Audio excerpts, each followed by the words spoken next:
This chapter is all about dealing with APIs. For this, we're going to learn how to move not only our data into our local database, but we're then going to set up the ability to fetch our items using Angular's HTTP client module.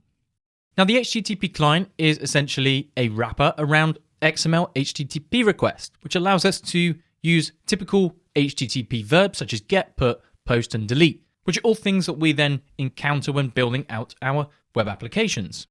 So for this, we are going to grab our piece of data because we are going to move it into our local database. So if you copy the entire array, we're going to then simply go ahead and delete it. Now instead, we're going to initialize it as an empty array, and then we're going to add some data to it in a moment. So if we were to then save things out, our form completely vanishes because we have no data in our application. So what do we do now? Inside of our project file, we have a db.json file. So I want you to open this up.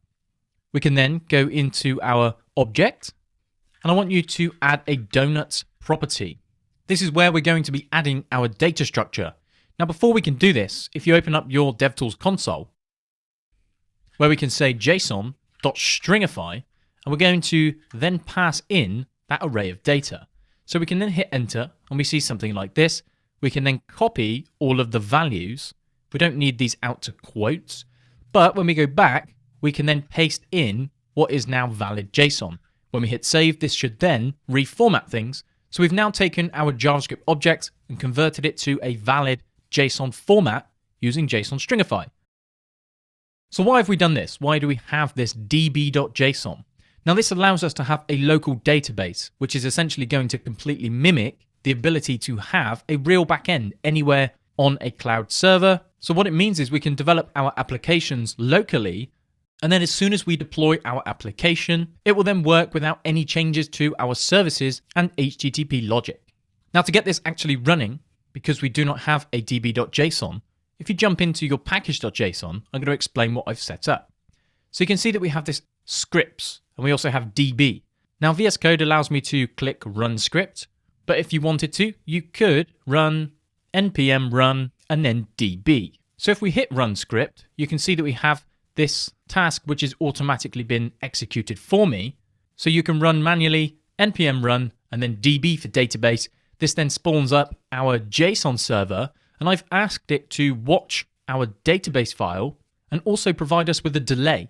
So what this delay is going to do is actually mimic a 1 second delay in our fetch requests. We then have our database set up on localhost 3000/donuts, and I've then used our proxy to then allow this localhost 3000 to then be picked up by the Angular CLI.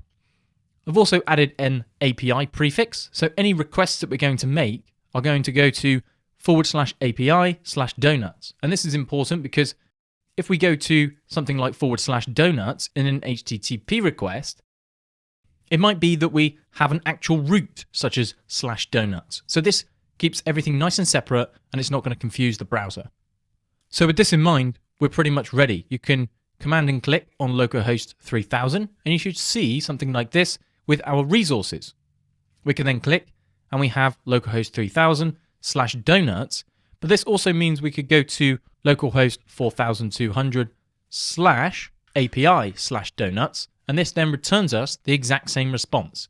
So the reason we're using a proxy is because we are on port 4200 anyway, and to save us some cross-origin issues where we're using localhost 3000, a different port, we're then proxying our 3000 across to 4200, so it acts as an API request on the same domain.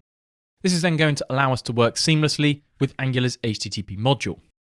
So that's it. We're going to leave it here for this lesson. We've learned how to set up our database call using an npm script. We now have our database with some data inside, and as we continue, we're going to delete all of this and then use our form to manually go and add each piece of data. It's going to then create our IDs for us dynamically, which is really nice, so we don't have to worry about things like this. And then we're going to look at how we can tie these dynamically created IDs into things such as routing.